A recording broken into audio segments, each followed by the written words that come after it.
Hare Krishna. Hare Krishna devotees. ఈరోజు మనము భగవద్గీతలోని 12వ అధ్యాయంలోని 20వ శ్లోకాన్ని చర్చించుకోబోతున్నాం. వీలైనంత వాళ్ళందరూ కూడా భగవద్గీత బుక్ ఓపెన్ చేస్తే మీకు ఇంకొంచెం ఈజీగా అర్థమవుతుంది. భగవద్గీత 12వ అధ్యాయము 20వ శ్లోకము. ఏతు ధర్మామృతమిదం యదోక్తం పర్యుపాసతే శ్రద్ధదానా మత్పరమా భక్తాతే అతీవ మే ప్రియః. ఏతు ధర్మామృతమిదం యదోక్తం పర్యుపాసతే శ్రద్ధదానా మత్పరమా భక్తాతే అతీవ మే ప్రియః.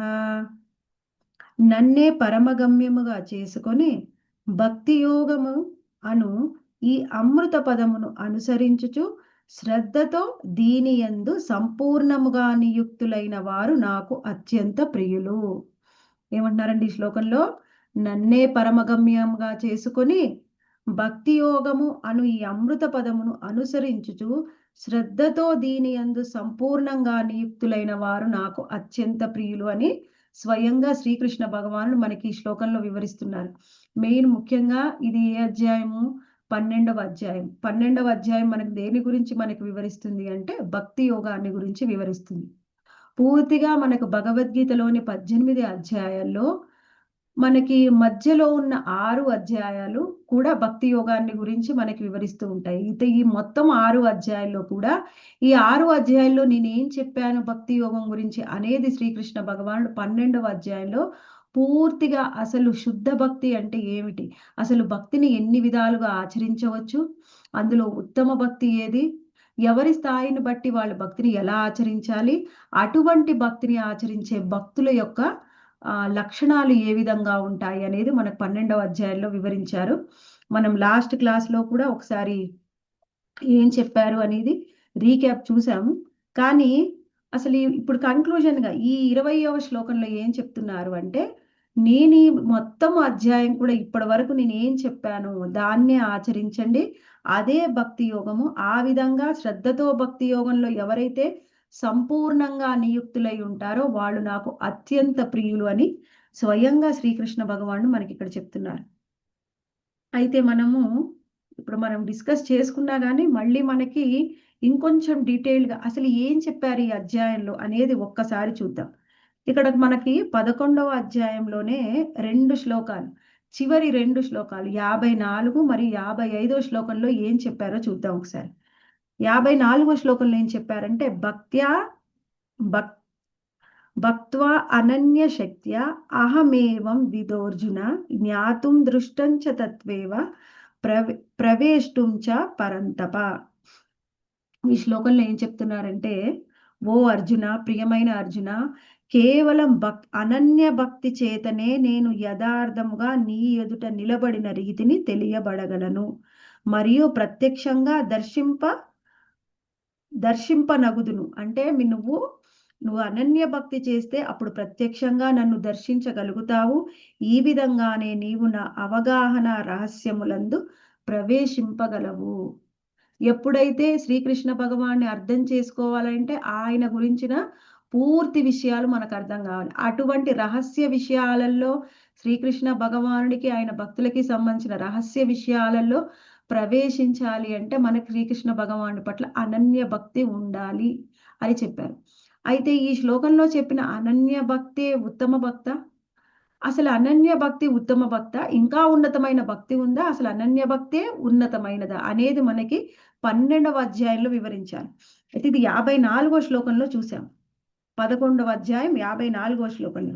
అయితే 55వ శ్లోకంలో ఏం చెప్తున్నారు అనేది ఒక్కసారి చూద్దాం. మత్కర్మ కృన్ మత్పరమో మద్భక్త సంగవచ్చిత నిర్వైర సర్వభూతేషు యస మామేతి పాండవ. ఈ శ్లోకంలో ఏం చెప్తున్నారు? ఓ అర్జున, కామ్యకర్మలు మనోకల్పననడి కల్మషల నుండి విడివడి నా శుద్ధ భక్తి యందు, ఇక్కడ ఏం చెప్తున్నారు? ఓ ప్రియమైన అర్జున, కామ్యకర్మలు కల్పనలు అనేది కల్మషల నుండి విడివడి నా శుద్ధ భక్తి యందు నియుక్తుడయ్యడి వాడు నన్నే తన జీవిత పరమగమ్యముగా భావించి నా కొరకై కర్మనొనరించు వాడు సర్వజీవుల యందు మిత్రత్వమును కలిగి ఉండును. అటువంటి మనుజుడు తప్పక నన్నే చేరగలడు. అయితే 54వ శ్లోకంలో మనకు వివరిస్తూ ఉన్నారు అనన్య భక్తి గురించి. 55వ శ్లోకంలో ఏం చెప్తున్నారు? కామ్యకర్మలు, మనోకల్పనలు, ఇంకా నీకు ఇది ఏ విధమైన కోరికలతో కానీ, ఇంకా ఏ విధమైన మనోకల్పనలు అంటే నువ్వు మనసులో ఏదో ఆలోచించుకొని అదే భక్తి అనుకునే ఎప్పుడైనా అనుకున్నట్టయితే అటువంటి కల్మషాల నుంచి కూడా నువ్వు బయటపడితే అప్పుడు నన్నే పరమగమ్యంగా నువ్వు లక్ష్యంగా చేసుకుంటావు. అప్పుడు నువ్వు సర్వజీవుల పట్ల మిత్రత్వాన్ని కలిగి ఉంటావు. అప్పుడు తప్పకుండా నన్ను చేరుకుంటావు అని స్వయంగా శ్రీకృష్ణ భగవానుడు 55వ శ్లోకంలో అప్పుడు నువ్వు మాత్రమే నా విశుద్ధ భక్తి యందు నువ్వు నియుక్తుడవు కాగలవు. అంటే ఏ విధమైన ఇంకా ఆలోచన లేకుండా నా భక్తిని నువ్వు వనరిస్తే అప్పుడు నా శుద్ధ భక్తుడి కాగలవు అని మనకి 55వ శ్లోకంలో వివరించారు. అయితే మొత్తం 12వ అధ్యాయం భక్తి యోగంలోకి రాగానే అర్జునుడు ఒక ప్రశ్నని అడిగాడు శ్రీకృష్ణ భగవాన్. ఏమిటా ప్రశ్న?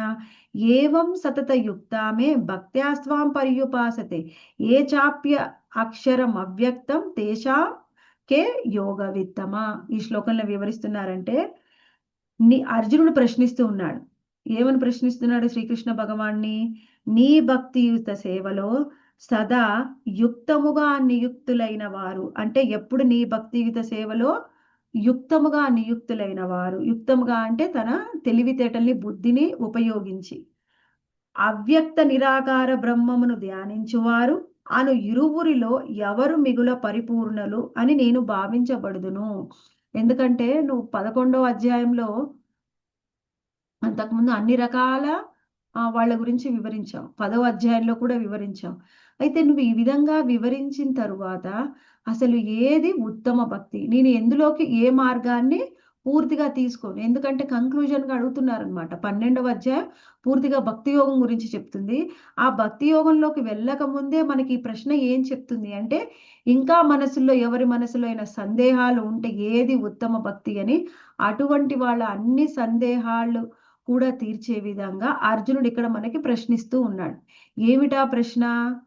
నిరాకార బ్రహ్మాన్ని ధ్యానించే వాళ్ళు ఉత్తములా లేకపోతే నీ భక్తియుత సేవలో సదా యుక్తముగా నియుక్తులైన వారు, వాళ్ళ బుద్ధిని ఉపయోగించి నీ భక్తియుత సేవలో నియుక్తులైన వాళ్ళు ఉత్తములా లేకపోతే నిరాకార బ్రహ్మాన్ని ఆరాధించే వాళ్ళు ఉత్తములా అని అడుగుతున్నారు. దానికి 2వ శ్లోకము ఇంపార్టెంట్ శ్లోకం. ఏం చెప్తున్నారు అర్జునుడికి శ్రీకృష్ణ భగవాన్ అంటే మయ్యావేశ్య మనోయేమం నిత్యయుక్త ఉపాసతే శ్రద్ధయా పరమోపేత ఏమే యుక్త తమామతః. ఇక్కడ ఏమంటున్నారంటే నా స్వీయ రూపమునందు మనస్సును లగ్నము చేసి దివ్యమును ఘనమును అగు శ్రద్ధతో సదా నా అర్చనమునందు నియుక్తులైన వారు అత్యంత పరిపూర్ణులని నేను భావించబడుదును. ఇక్కడ నిత్యయుక్త మయ్యావేశ మనోయేమం నిత్యయుక్త ఉపాసతే. ఇక్కడ నిత్యయుక్త అంటే ప్రతిరోజు పూర్తిగా ఆయననే మనసులో పెట్టుకొని ఎవరైతే సాధన చేస్తారో ఆయన స్వీయ రూపం నందు, ముందుగా ఏమిటి, ఆయన స్వీయ రూపం నందు మనసును లగ్నం చేయాలి. అది దివ్యము ఘనమైన రూపము. అటువంటి స్వీయ రూపాన్ని ఎవరైతే సాధన చేస్తూ ఉంటారో వాళ్ళు శ్రద్ధతో సదా నా అర్చనందే నియుక్తులైతే అటువంటి వాళ్ళు అత్యంత పరిపూర్ణులు అని నేను భావిస్తాను అని చెప్తున్నారు. అంటే నా స్వీయ రూపాన్నే నువ్వు మనసులో ధ్యానించు అని చెప్పారు. ఆ తర్వాత 3 మరియు 4 శ్లోకాలను ఏమేమి వివరిస్తున్నారంటే ఏత్వక్షర మనీర్దేశం అవ్యక్తం పర్యుపాసతే సర్వత్ర గమ అచింత్యంత కూటస్థం అచలం ధ్రువం సన్నియమేంద్రియ గ్రామం సర్వత్ర సమబుద్ధయ తే ప్రాప్నువంతి మామేవ సర్వభూత హితేరతాః. ఇక్కడ ఏం చెప్తున్నారు? ఇంద్రియాతీతము, సర్వవ్యాపకము, అచింత్యము, మార్పురహితము, స్థిరము, అచలము అగు నా అవ్యక్త తత్వమును. అవ్యక్త తత్వం అంటే ఏమిటి? హరే కృష్ణ. నిరాకారం. అవ్యక్తం. అసలు అవ్యక్తం అంటే మీనింగ్ ఏంటి మాతాజీ? వ్యక్తం కాకపోవడం, వ్యక్తం కాదు. కాదు మాతాజీ. వ్యక్తం కాదు, వ్యక్తం కానిది అవ్యక్తం. కనిపించిన ఏది వ్యక్తం కాదు? భగవంతుడి యొక్క రూపం వ్యక్తం రూపం. కాదు. అంటే ఎవరికైతే కేవలం భగవంతుడి రూపాన్ని చూడలేరో, వ్యక్తం భగవంతుడి రూపమేం వ్యక్తం కాదు, అయినప్పటికీ ఆయననే ధ్యానించగలగాలి. ఆ వ్యక్తం కాని అవ్యక్త రూపాన్ని ఎవరైతే ధ్యానిస్తారో నిరాకార బ్రహ్మాన్ని, ఇప్పుడు నిరాకార బ్రహ్మాన్ని ఎలా అర్థం చేసుకోవాలి మనం? మనకి ఒక ఆధారం, ఇప్పుడు దీనికి మనం ఒక ఎగ్జాంపుల్ గా తీసుకోవచ్చు. మనం నిరాకార బ్రహ్మాన్ని ఏమని, ఏది చూసి నిరాకార బ్రహ్మం అనుకుంటారు అందరూ అంటే బ్రహ్మజ్యోతి. బ్రహ్మజ్యోతి అంటే ఒక వెలుగు. ఈ వెలుగు ఎక్కడి నుంచి వస్తుంది? మొత్తము భౌతికమైన విశ్వాలు, భౌతికమైన లోకాలన్నీ కూడా భౌతిక జగత్తు దాటిన తరువాత మనకి విరజా నది వస్తుంది. ఆ విరజా నది దాటిన తర్వాత మనకి భగవంతుడి యొక్క దివ్యమైన వెలుగు వస్తుంది. ఆ దివ్యమైన వెలుగుని దాటితే అక్కడ ఆధ్యాత్మిక లోకాలు ఉంటాయి. ఎవరికైతే భగవంతుడి రూపం మీద నమ్మకం లేదో, ఆ వచ్చే భౌతిక జగత్తును దాటిన తర్వాత వచ్చే ఆ బ్రహ్మ జ్యోతిని చూసే వాళ్ళు ఆయనే భగవంతుడు అని అనుకుంటారు. ఎందుకు అనుకుంటారు? అంతకు మించి వాళ్ళ జ్ఞానం అనేది అభివృద్ధి చెందదు. అది చూసి ఆయనే భగవంతుడు అని భావిస్తూ ఉంటారు ఆ బ్రహ్మజ్యోతి. అయితే మనం మినిమం లాజిక్ తో అర్థం చేసుకోవాలి. ఎవరైతే ఈ లాజిక్ వింటారో వాళ్ళకి ఎమ్మటే అర్థమవుతుంది. ఎందుకంటే ఏదైనా ఒక వెలుగుని చూస్తే దానికి ఒక మూల కారణం అనేది ఉంటుంది. మనకి ఇప్పుడు లైటింగ్ ఉంది, లైటింగ్ ఉండబట్టే మనం ఒకళ్ళనొకళ్ళు చూసుకోగలుగుతున్నాం. ఇంకా సూర్యరశ్మి పూర్తిగా ఇంట్లోకి రాలేదు. మరి ఇప్పుడు మనకి ఎలా కనిపిస్తున్నాం ఒకళ్ళకొకళ్ళకి ఇంత నైట్ గా క్లియర్ గా ఎలా కనిపిస్తున్నాం అంటే లైట్ వల్ల. లైట్ వేస్తే మనకు వెలుగు వస్తుంది కాబట్టి మనం ఒకళ్ళనొకళ్ళు చూసుకోగలుగుతున్నాం. అది ఎలా? డిమ్ లైట్ లో కాదు, పూర్తిగా మనము ప్రతి చిన్నది ఎలా, ఇప్పుడు నా మొహం మీద ఏదైనా ఒక మచ్చ ఉన్నా మీకు కనిపిస్తుంది. ఎందుకు? అంత లైటింగ్ నా ఫేస్ మీద ఉంది కాబట్టి. ఒకవేళ నేను డిమ్ లైట్ లో కూర్చుంటే మీకు ఫేస్ కనిపిస్తుంది కానీ నా మొహం మీద ఎటువంటి అవగుణాలు ఉన్నాయని కనిపించదు. ఎలా కనిపిస్తుంది అంటే లైట్ వల్ల కనిపిస్తుంది. అంటే మనకి వచ్చే వెలుగుకి ఆధారం ఒక లైట్. అలాగే ఈ బ్రహ్మ మనకి ఇప్పుడు మామూలుగా ఇంకొంచెం బాగా తెల్లారితే ఒక 9-10 అయితే మంచిగా సూర్యరశ్మి వస్తుంది. అప్పుడు లైట్ అవసరం ఉండదు మనకి. లైట్ అవసరం లేకుండానే ప్రతి చిన్న విషయాన్ని మనం కూడా గుర్తించగలుగుతాం. అయితే ఇక్కడ ఒక ముఖ్యమైన విషయం, మనకి సూర్య రశ్మి కావాలంటే సూర్యుడు కావాలి ఆధారము. మనకి ఇప్పుడు లైటింగ్ కావాలి అంటే, వెలుగు కావాలంటే ఒక లైట్ ని ఆధారంగా చేసుకుని ఉన్నాం. మరి అటువంటప్పుడు బ్రహ్మజ్యోతి అంటే పరబ్రహ్మం, ఎంతో దివ్యమైన వెలుగు వస్తుంది. ఆ దివ్యమైన వెలుగు ఎక్కడి నుంచి వస్తుంది? మూల కారణం ఎవరో ఒకళ్ళు ఉన్నారు, అక్కడి నుంచే వెలుగు వస్తుంది. ఆ మూల కారణం ఎవరో తెలుసుకుంటే ఆయనే దేవుడు భగవంతుడు అని తెలిసిపోతుంది మనకి. కానీ మూల కారణంలోకి వెళ్ళాలి అని వాళ్ళు అనుకోవడం లేదు, అందుకని వాళ్ళకి తెలియడం లేదు. అటువంటి వెలుగుకి కారణం స్వయంగా శ్రీకృష్ణ భగవానుడు. ఆయన దివ్యమైన శరీరం నుంచి వచ్చే వెలుగే అదే బ్రహ్మజ్యోతి. ఇంకొకటి, మనము ఆ బ్రహ్మజ్యోతిని డైరెక్ట్ గా ఎవరు చూడలేరు, అంత దివ్యమైన వెలుగు ఉంటుంది. కానీ మనం భక్తులమై శ్రీకృష్ణ భగవానుడి ధామానికి వెళ్తే అక్కడ శ్రీకృష్ణుని దర్శనం చేసుకోవచ్చు. ఎందుకంటే కృష్ణుడు మనకు అనుకూలమైన కాంతిలో మనకు కనిపిస్తాడు. ఇప్పుడు చూడండి, మిట్ట మధ్యాహ్నం 12 గంటలకి మనము సూర్యుని చూడలేము, కానీ ఉదయం కానీ సాయంకాలం కానీ మంచిగా చూడవచ్చు. ఎందుకు మిట్ట మధ్యాహ్నం అంత వెలుగుతోనే ఉంటాడు? ఆయన మిట్ట మధ్యాహ్నం ఎక్కువ కాంతితో వెలిగిపోతూ ఉంటాడు. అలాగే మనకి భగవంతుడి యొక్క రూపాన్ని ఆరాధించని వాళ్ళకి ఆ నిరాకార బ్రహ్మజ్యోతి అని చూస్తారు, కానీ వాళ్ళ దివ్యమైన వెలుగుని వాళ్ళ కన్నులతోని, అంటే నేకెడ్ ఐస్, ఏ విధంగా కన్నులకి ఏం లేకుండా చూడలేరు. కానీ మనము ఎప్పుడైతే భక్తులమై భగవద్ధామానికి వెళ్తామో మనం ఈ సాధారణమైన కళ్ళతోనే భగవంతుడిని చూడవచ్చు. అంటే ఎందుకు? అప్పుడు మనకు ఆధ్యాత్మికమైన చక్షువులు వస్తాయి, మన శరీరం కూడా ఆధ్యాత్మికంగా మారిపోతుంది. కాబట్టి అప్పుడు భగవంతుణ్ణి మనం సులభంగా దర్శించవచ్చు. అటువంటి భగవంతుణ్ణి దర్శించాలి. కానీ ఒకవేళ ఇటువంటి నిరాకార బ్రహ్మానికి కూడా ఎన్నో లక్షణాలు ఉన్నాయి. ఆయన కూడా ఇంద్రియాతీతము, ఎవరు అర్థం చేసుకోలు, సర్వవ్యాపకము, అచింత్యము, ఎప్పటికీ చ్యుతం కానివాడు. అచింత్యం అంటే అర్థం చేసుకోలేనివాడు, మార్పు రహితుడు, స్థిరంగా ఉంటాడు, అచలము, అవ్యక్త రూపం. అటువంటి ఈ నిరాకార బ్రహ్మాన్ని మొత్తము కూడా ఎవరు అర్థం చేసుకోలేరు. అందుకని ఇంద్రియాతీతము, అచింత్యము అని చెప్తున్నారు.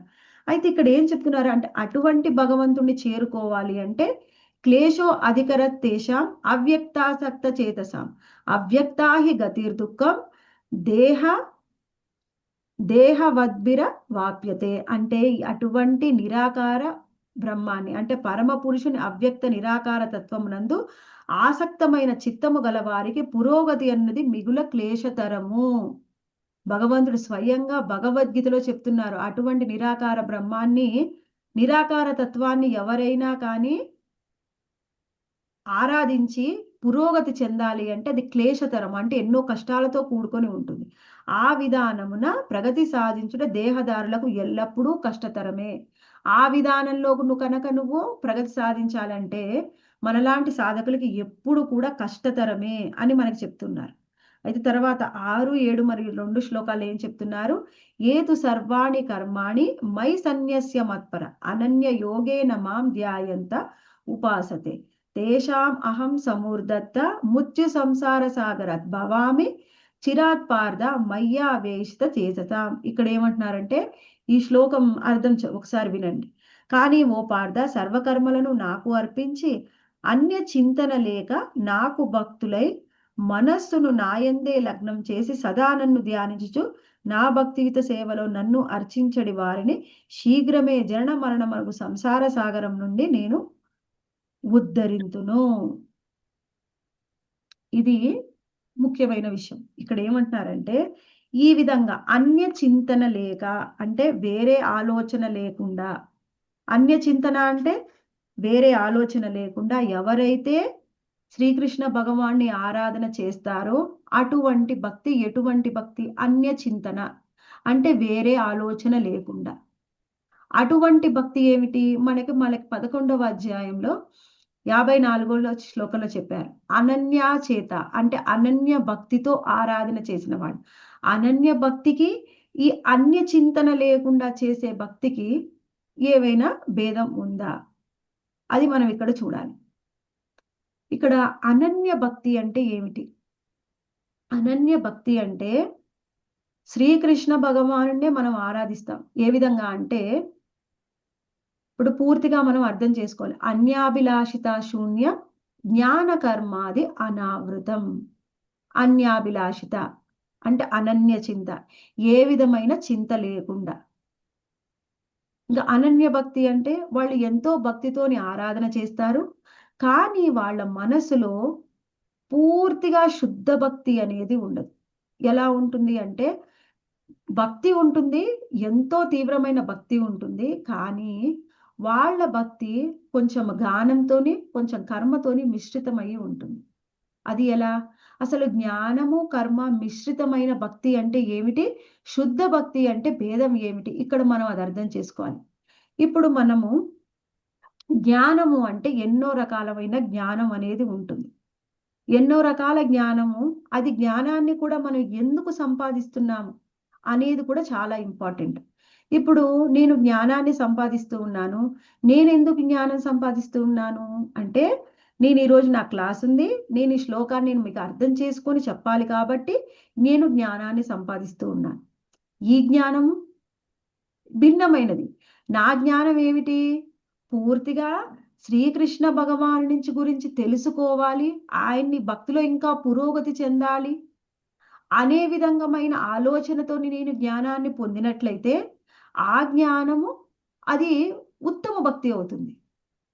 కానీ ఇప్పుడు నేను కూడా జ్ఞానాన్ని పొందుతున్నాను. ఎందుకు అంటే నేను ఈరోజు క్లాస్ మీకు బాగా చెప్పాలి, అది ఒకమైన ఆలోచన. ఇంకొకటి ఏమిటి? నన్ను అందరూ బాగా మెచ్చుకోవాలి, ఇది ఇంకొక ఆలోచన. లేదు, నేను ఈరోజు బాగా క్లాస్ చెప్పాలి, ఎందుకంటే నేను కృష్ణాని ప్లీజ్ చేయాలనుకుంటున్నాను, కృష్ణాని సంతోషపరచాలనుకుంటున్నాను, కృష్ణాని కృష్ణాని కీర్తించడం వల్ల కృష్ణుడిని నేను స్తుతించాలనుకోవడం, అది కూడా జ్ఞానమే. ఆ విధమైన ఆలోచనతో కూడా జ్ఞానాన్ని పొందాలనుకుంటున్నాను. ఇక్కడ జ్ఞానము మనం ఏ విధమైన ఆలోచనతోని పొందాలనుకుంటున్నాము అది కూడా చాలా ముఖ్యం. అంటే ఈ జ్ఞానం మొత్తం కూడా భక్తి యోగం కిందికే వస్తుంది, కానీ ఉత్తమ భక్తి కాకపోవచ్చును. కానీ జ్ఞానము అనేది ఇంకొక జ్ఞానం కూడా ఉంటుంది. అది ఏ జ్ఞానము? ఇక్కడ మనం అది కూడా అర్థం చేసుకోవాలి. ఆ జ్ఞానం ఏమిటి అంటే ఇప్పుడు మనము జ్ఞాన యోగం ద్వారా భగవంతుణ్ణి చేరుకోవాలనుకున్న వాళ్ళు ఏం పొందుతారు? హరే కృష్ణ మాతాజీ. జ్ఞాన యోగం ద్వారా భగవంతుణ్ణి పొందాలనుకునే వాళ్ళు ఏం పొందుతారు? బ్రహ్మజ్యోతి నిరాకార బ్రహ్మ దాకా పెడతారు. బ్రహ్మ జ్యోతిని పొందుతారు. అదే భక్తి యోగం ద్వారా భగవంతుణ్ణి చేరాలనుకునే వాళ్ళు సాకార రూపాన్ని భగవంతుని పొందుతారు. శ్రీకృష్ణ కృష్ణుడి పరమాత్మ యొక్క సాకార రూపాన్ని పొందాలనుకుంటారు. అయితే ఇప్పుడు నేను జ్ఞాన యోగం ద్వారా కూడా జ్ఞానాన్ని పొందాలనుకుంటున్నాను. అది ఏ విధమైన జ్ఞానం అంటే, నాకు భగవంతుడి గురించి తెలియదు, నాకు ఆ నిరాకార బ్రహ్మం గురించి పూర్తి జ్ఞానం లేదు. నేను జ్ఞానం పొందాలనుకుంటున్నాను నిరాకార బ్రహ్మాన్ని గురించి, ఎందుకంటే నాకు పూర్తి జ్ఞానం లేదు కాబట్టి. మరి మనం భక్తి యోగంలో కూడా జ్ఞానాన్ని పొందుతూ ఉంటాం. అది ఏ విధమైన జ్ఞానము? భక్తి యోగంలో మనం పొందే జ్ఞానం ఏమిటి అంటే, నాకు పరమ సత్యం అంటే ఏమిటో తెలుసు. ఈ జ్ఞాన యోగంలో జ్ఞానం పొందే వాళ్ళకి పరమ సత్యం గురించి తెలుసుకుంటూ ఉంటారు. అసలు పరమ సత్యం అంటే ఏమిటి అనేది తెలుసుకుంటూ ఉంటారు. కానీ ఈ భక్తి యోగంలో మనం జ్ఞానాన్ని పొందుతాము. పరమ సత్యం అంటే ఏమిటో మనకి తెలుసు, కానీ ఆ పరమ సత్యం గురించి ఇంకా తెలుసుకోవాలి. ఎలా తెలుసుకోవాలి? ఇంకా పూర్తిగా డీటెయిల్స్ తెలుసుకుంటే ఆ పరమ సత్యం గురించి నేను ఇంకా భక్తిలో పురోగతి చెందగలను. ఆ విధమైన జ్ఞానం వేరు, ఈ విధమైన జ్ఞానం వేరు. అయితే ఏ విధమైన జ్ఞానమైనా శ్రీకృష్ణ భగవానుడిని నేను సంతృప్తి పరచాలి, ఆ జ్ఞానం తెలుసుకొని ఇంకా భక్తిలో నేను పురోగతి చెందాలి అనే ఆలోచన కాకుండా, మనం ఇంకే విధమైన ఆలోచనతోని జ్ఞానాన్ని పొందినా సరే అది జ్ఞాన మిశ్రిత భక్తి. అది జ్ఞాన మిశ్రిత భక్తి. మరి కర్మ మిశ్రిత భక్తి అంటే? కర్మ మిశ్రిత భక్తి, శుద్ధ భక్తి మనం చెప్పుకుందాం. శుద్ధ భక్తి అనేది ఎలా ఉంటుందో తెలుసుకుందాం. కర్మ మిశ్రిత భక్తి అంటే మనము చేసే కర్మల ద్వారా నేను ఇంకా పురోగతి చెందాలి అనుకోవడం భక్తిలో. ఆ కర్మలు అనేది అనేక విధాలుగా ఉండవచ్చు. అంటే ఇప్పుడు కొంతమంది ఉంటారు, కొన్ని వ్రతాలు ఉంటాయి. ఏమిటా వ్రతాలు? ఈ వ్రతం చేయండి, ఈ వ్రతం చేయండి, ఈ వ్రతం చేయండి, మీరు భక్తిలో పురోగతి చెందుతారు. అంటే ఏమిటి? మన చేసే కర్మల ద్వారా మనం భక్తిలో పురోగతి చెందాలి అని అనుకోవడం. కృష్ణుణ్ణి సంతృప్తి పరచాలి అని కాకుండా మనం ఇంక ఏ విధమైన ఆలోచనతోని ఏ విధమైన పూజ అర్చన విధానాలు ఆలోచించినా అదంతా కూడా కర్మ మిశ్రిత భక్తి అవుతుంది. కృష్ణుని సంతృప్తి పరచాలి అని కాకుండా ఇంకే విధమైన ఆలోచనతోని మనం ఏ పూజా విధానాన్ని ఆరాధించినా అది కర్మ మిశ్రిత భక్తి అవుతుంది. అయితే జ్ఞాన కర్మాది అనావృతం అంటే, ఇప్పుడు అనన్య భక్తి అంటే నాకు ఎంతో భక్తి ఉంది, కానీ అందులో కొంత జ్ఞాన మిశ్రిత కర్మ మిశ్రిత ఉందనుకోండి, అది ఉత్తమ భక్తి అవదు. ఉత్తమ భక్తి అంటే ఏమిటి? అనుకూల్యేన కృష్ణానుశీలనం. అనుకూల్యేన కృష్ణానుశీలనం, ఇదంతా నేను ఒకటే శ్లోకంలో చెప్తున్నాను. అన్యాభిలాషిత శూన్యం జ్ఞాన కర్మాది అనావృతం అనుకూల్యేన కృష్ణానుశీలనం భక్తిరుత్తమ. అనన్య భక్తిలో ఏముంటుంది అంటే కొంత జ్ఞాన కర్మ మిశ్రిత భక్తి ఉంటుంది. కొంత, పూర్తిగా కాదు. జ్ఞాన కర్మాది అనావృతం, జ్ఞాన కర్మం రెండూ లేకుండా అనుకూల్యేన కృష్ణానుశీలనం. కృష్ణుడికి భక్తికి నేను ఏది చేస్తే అనుకూలమో అని అది నేను స్వీకరిస్తాను. కృష్ణ భక్తిలో ఏది అననుకూలంగా ఉంటుందో అది నేను తిరస్కరిస్తాను. అననుకూలంగా ఉండడం అంటే, అనుకూలంగా ఉండడం అంటే ఏమిటి? ఇక్కడ మన ఆలోచన ఏ విధంగా అయినా ఉండొచ్చు, కానీ మనం చేసే కొన్ని పనులు భక్తికి అనుకూలంగా ఉండొచ్చు, కొన్నిసార్లు అది భక్తికి అననుకూలంగా కూడా ఉండవచ్చు. అనుకూలంగా ఉంది, అననుకూలం అంటే ఏమిటి? మీరు వచ్చి ఏదో సేవ చెయ్యాలి అనుకుంటారు, కృష్ణుడికి సేవ చేయాలనుకుంటారు. ఇప్పుడు కృష్ణుడికి సేవ చేయాలి అనుకున్నప్పుడు మీరు వెళ్ళి కృష్ణుడికి, బాగా చల్లగా ఉంది వెదరు, ఆ ఏసీ ఉంది, కూలర్ ఉంది అంటే అవన్నీ పెట్టారు, ఇంకా మనం వెళ్ళి విసనకర్ర ఇంకా గట్టిగా కృష్ణుడు ముందర విసిరామనుకోండి, ఏమనిపిస్తుంది? ఏమనిపిస్తుంది మాతాజీ? ఈ సేవ వద్దు అనిపిస్తుంది. వద్దనిపిస్తుంది. కృష్ణుడు అనుకోండి, పాపం మనం ఎంత అజ్ఞానంతో మూర్ఖంగా సేవ చేసినా కొన్నిసార్లు స్వీకరించవచ్చు. ఆయన తట్టుకునే ఆయనకు శక్తి ఉంది. ఇప్పుడు నాలాంటి వాళ్ళకి వచ్చి, మాతాజీ చాలా రోజులకు మీరు కలిశారు, నేను మీకు ఏదైనా సేవ చేస్తానని విసనకర్రలు బెంగళూరులో ఇప్పుడు మాకున్న వెదర్లో వచ్చి మీరు విసనకర్రతో విసిరితే ఏమవుతుంది నాకు? ఆ అందుకే ఇంకా అస్సలు ఉడుకు చెప్పలేదు. ఉడుకుతుంది. ఇబ్బంది ఏమవుతాయి? పడుతుంది. ఆ చలి తట్టుకోలేక జలుబు చేస్తుంది, తుమ్ములు వస్తాయి. అవును. అంటే ఏమిటి? మన ఇంటెన్షన్ ఏమిటి? నాలో మనసులో ఉన్న ఆలోచన ఏంటి? నేను మంచి శుద్ధ భక్తిని ఆచరించాలి.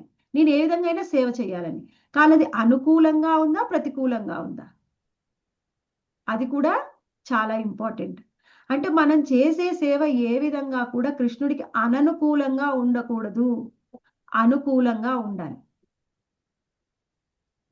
కొన్నిసార్లు నేను బాగా ప్రచారం చెయ్యాలి అనుకొని మీరెవరినో భక్తుల్ని కలుసుకుంటారు. అది మనకేంటి మూడు, అసలు ఈ రోజే వాళ్ళని శుద్ధ భక్తులుగా చేయాలి.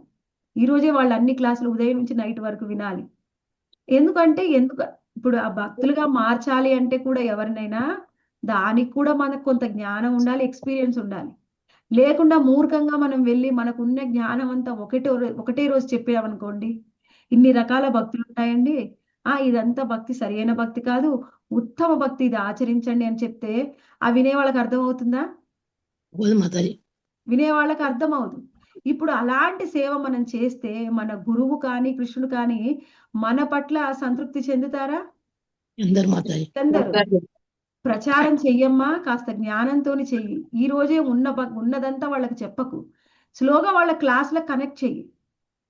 అలా ఇప్పుడు మనం చేసే ప్రచారంలో కానీ, బుక్ డిస్ట్రిబ్యూషన్‌లో కానీ ఓవర్ ఎంతూజియాజంతోని ఎవరైనా కానీ మనం ఎక్కువగా ఓవర్ ఎంతూజియాజం చూపిస్తే ఏమవుతుంది? భక్తికి వాళ్ళు వామ్మో! వీళ్ళు ఎలా ఫోర్స్ చేస్తున్నారు అని భక్తికి దూరమయ్యే అవకాశం కూడా చాలా ఉంది. ఎన్నో సార్లు కొంతమంది సెంటర్‌కి కానీ, టెంపుల్‌కి కానీ వస్తారు. తర్వాత కొన్ని రోజులు మానేస్తారు. ఎందుకు మానేశారు మీరు అంటే ఒక్కొక్కళ్ళు ఒక్కొక్క కారణం చెప్తారు. ఆ కారణాలన్నీ చూస్తే ఆ వెనకాల ఈ భక్తుల యొక్క ప్రవర్తన కూడా కొన్నిసార్లు కారణం అయ్యి ఉంటుంది. అది కాదు భక్తి అంటే. అనుకూలంగా ఉండాలి. కృష్ణుడు సంతృప్తి పడాలి. ఆయన శుద్ధ భక్తులు సంతృప్తి పడాలి. గురువు సంతృప్తి పడాలి. మనం చేసే సేవ పట్ల గురువు సంతృప్తి పడితే ఆ విధమది అనుకూలమైన భక్తి. అదేంటి? గురువుని సంతృప్తి పరచమంటే ఏమిటి మాతాజీ? ఇప్పుడు మనం అందరం కలిసి ఏదైనా ఒక సాధన చేస్తున్నాం. లేకపోతే కొన్నిసార్లు ప్రచారం చేస్తున్నాం. మందిరం క్లీన్ చేస్తూ ఉన్నాం. నా ఉద్దేశ్యం ఏమిటి? మందిరం చాలా బాగా క్లీన్ అవ్వాలి. కృష్ణుడికి బాగా సేవ చేయాలి. కృష్ణుడికి అందంగా మాలలల్లాలి. అది నా ఉద్దేశ్యం. అయితే ఆ ఉద్దేశంతో నేనేం చేస్తున్నాను? నాకేమో చాలా బాగా వచ్చు. ఎందుకంటే నాకేం రాదనుకోండి. అసలు విషయం ఎగ్జాంపుల్ చెప్తున్నాను. మీలో ఎవరికైనా మాలలు బాగా అందంగా కట్టడం వచ్చనుకోండి. అందంగా కట్టడం వస్తుంటే ఇప్పుడు నాలాంటి ఎవరైనా ఒక ఆమె వచ్చింది. కొత్తగా వచ్చింది. మాలలు అంత బాగా రాదు. ఇప్పుడు నా మాల కట్టే విధానం చూస్తే మీకు నచ్చకపోవచ్చు. ఎందుకంటే మీరు పర్ఫెక్ట్. మీరంత పర్ఫెక్ట్ కాదు. మన ఉద్దేశ్యం ఏమిటి? అందంగా మాలలు అల్లాలని. నాకు సరిగ్గా రాదనుకోండి. వచ్చినప్పుడు నేను ఏదైనా సరిగ్గా చెయ్యట్లేదని నన్ను కసురుకున్నారనుకోండి. కృష్ణుడికి కానీ, గురువుకి కానీ నచ్చుతుందా? నచ్చదు మాతాజీ. అంటే నీ ఇంటెన్షన్ ఏదైనా ఉండొచ్చు. కానీ నువ్వు చేసే భక్తి అనుకూలంగా లేదు. భక్తుల్ని నువ్వు బాధ పెడుతున్నావు, ఇబ్బంది పెడుతున్నావు. అది కూడా కృష్ణుడికి నచ్చదు. ఒకవేళ మనకు మాల సరిగ్గా అల్లడం రాకపోయినా భక్తితోని మనం ఏ విధంగా వంకర టింకరగా అల్లినా గానీ ఆయన స్వీకరిస్తాడు. ఆయన ఏం చూస్తాడు? మన ఇంటెన్షన్ చూస్తాడు. ఏ విధమైన భక్తితోని నా భక్తురాలు అల్లింది అని చూస్తాడు. కానీ నువ్వు అన్ని ఒకే రేషియోలో ప్రపోర్షన్‌లో ఉన్నాయా లేదా? ఒక పువ్వు పైకి, ఒక పువ్వు కిందికి ఉందా అని మనం చూస్తాం. కృష్ణుడు చూడు. కృష్ణుడికి అది అవసరం లేదు. ఎంత భక్తితోని వీళ్ళు మాలని అల్లారు అది మాత్రమే చూస్తాడు. అది అనుకూలమైన భక్తి. అటువంటి అనుకూలమైన భక్తిని మనం ఆచరించాలి. అదే అనుకూల్యేన కృష్ణానుశీలనం భక్తిరుత్తమ. అది ఉత్తమమైన భక్తి. అయితే ఉత్తమమైన భక్తిని ఎవరెవరు ఆచరించగలరు?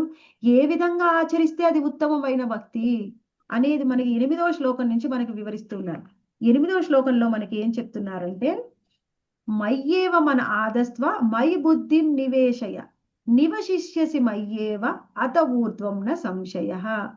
దేవదేవుడైన నాయందే నీ మనసుని స్థిరంగా నిలుపుము, మరియు నీ బుద్ధి అంతు నాయందే నియుక్తము కావింపుము. ఈ విధంగా సదా నాయందే నువ్వు నిస్సంశయంగా నివసించుము. ఇది అసలు ఉత్తమ భక్తి అనేది ఎలా ఆచరించాలి అని మనకి ఇక్కడ వివరిస్తున్నారు. ఏమంటది? మయ్యేవ మన ఆదస్వ, దేవదేవుడైన నాయందే నీ మనస్సుని స్థిరంగా నిలుపు. ఆయన మీద మనస్సుని స్థిరంగా నిలపడం అంటే ఏమిటి? స్థిరమైన మనస్సు పూర్తిగా కృష్ణుడి మీదే. వాళ్ళ మనసు ఒక నిమిషము కూడా అటు ఇటు వెళ్ళదు. స్థిరమైన మనసు కృష్ణుడి మీదనే నిలపడం, అది ఉత్తమమైన భక్తి. అంటే అది ఇప్పుడు ఇవన్నీ కూడా ఉత్తమమైన భక్తులు చెప్పవచ్చు. అందులో ఉత్తమ భక్తిలో ముఖ్యమైనది ఏమిటి అంటే స్మరణాత్మిక భక్తి. అంటే ఎప్పుడు మన మనసుని కృష్ణుడి మీదనే పెట్టి స్మరణం చేసుకోవడం. అందుకే నేను నవవిధమైన భక్తి మార్గాలు ఏమి ఉన్నాయి? శ్రవణం, కీర్తనం, స్మరణ, స్మరణం. శ్రవణం, కీర్తనం, స్మరణం. స్మరణ. ఆ, అంటే స్మరణాత్మిక భక్తి. కృష్ణుణ్ణి ఎప్పుడు నిరంతరం స్మరించుకోవడం ఉత్తమమైన భక్తి. ఎలా స్మరించుకోవాలి? కృష్ణుని లీలల్ని, ఆయన భక్తులతో ఆయన ఏ విధంగా ఉన్నారు, ఆయనకి ఏ విధమైన శక్తి ఉంది, అసలు ఎప్పుడు కృష్ణుని గురించే స్మరించడం, అది స్మరణాత్మిక భక్తి. ఉత్తమ భక్తిలో కూడా ఉన్నతమైనది. అందరూ స్మరణాత్మిక భక్తిలో ఉండడం అతి కష్టం. ఇప్పుడు మనం ఉదాహరణగా తీసుకోవాలి అంటే కృష్ణ భగవాని యొక్క నిత్య పార్షదులు, వాళ్ళే భూమి మీదకి వచ్చినప్పుడు వ్రజధామంలో ఉన్నటువంటి ఆయన నిత్య పార్షదులు, ద్వారకలో ఉన్న నిత్య పార్షదులు కూడా ఉంటారు. ఇంకొన్నిసార్లు మనకు చైతన్య మహాప్రభు వచ్చినప్పుడు ఆయనతో పాటు కూడా ఆయన నిత్య పార్షదులు వచ్చారు. ఆయన దగ్గరగా ఉన్న ఆయన యొక్క పార్షదులందరూ కూడా ఎప్పుడు స్మరణాత్మిక భక్తిలో ఉంటారు. ఆయన్నే ఎప్పుడు స్మరిస్తూ ఉంటారు. మనం వ్రజధామంలో గోపికల్ని చూస్తే ఆయన ఉద్ధవుడు వచ్చి ఆయన పలకరించినప్పుడు వాళ్ళు అనేక విధాలుగా చెప్తూ ఉంటారనమాట. ఆయన వాళ్ళ కొన్ని విధానాలు చెప్తూ ఉంటాడు ఉద్ధవుడు.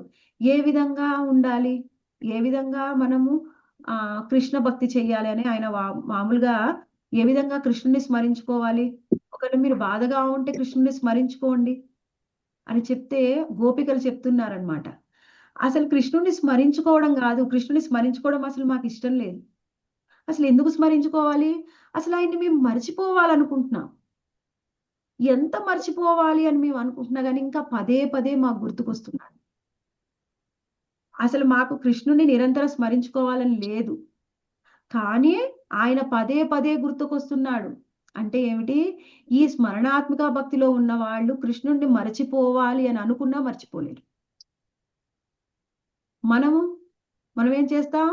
గుర్తు తెచ్చుకోవడానికి ప్రయత్నం చేస్తాం. ఇది ఎంత భక్తి అంటే, ఇప్పుడు మనకి భక్తిలో వివిధ దశలు ఉన్నాయి. ఎవరైనా చెప్పగలరా మాతాజీ భక్తిలో వివిధ దశలు? హరే కృష్ణ. దాస్య భక్తి మాతాజీ, సఖ్య భక్తి, శ్రద్ధ, సాధు సంఘ, భజన. చెప్పండి మాతాజీ. నీతో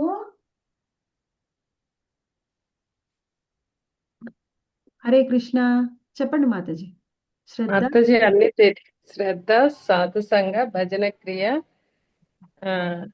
నిష్ఠ, అనర్థ నివృత్తి, రుచి, ఆసక్తి, భావ, ప్రేమ. రుచి, భావ, ప్రేమ.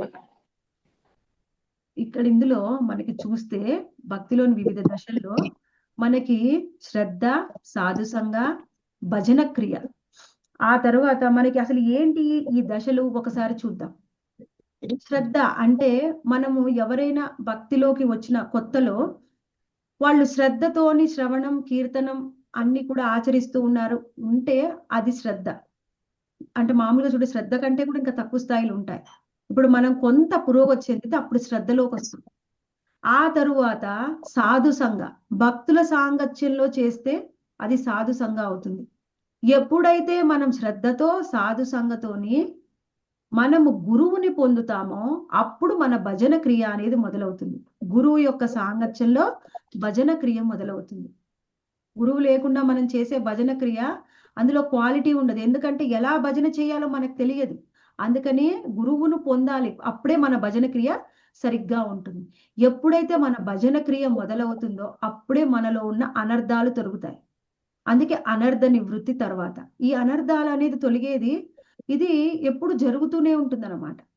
తర్వాత అనర్థ నివృత్తి, ఎప్పుడైతే అనర్థాలు మనకి 70% వరకు తగ్గుతూ ఉంటాయో అప్పుడు మనకి నిష్ఠ అనేది వస్తుంది. నిష్ఠ అంటే ఇంకేదైనా ఎటువంటి పరిస్థితుల్లో అయినా నా సేవ నేను కొనసాగిస్తాను అని 100% నిష్ఠ ఉంటుంది వాళ్ళకి.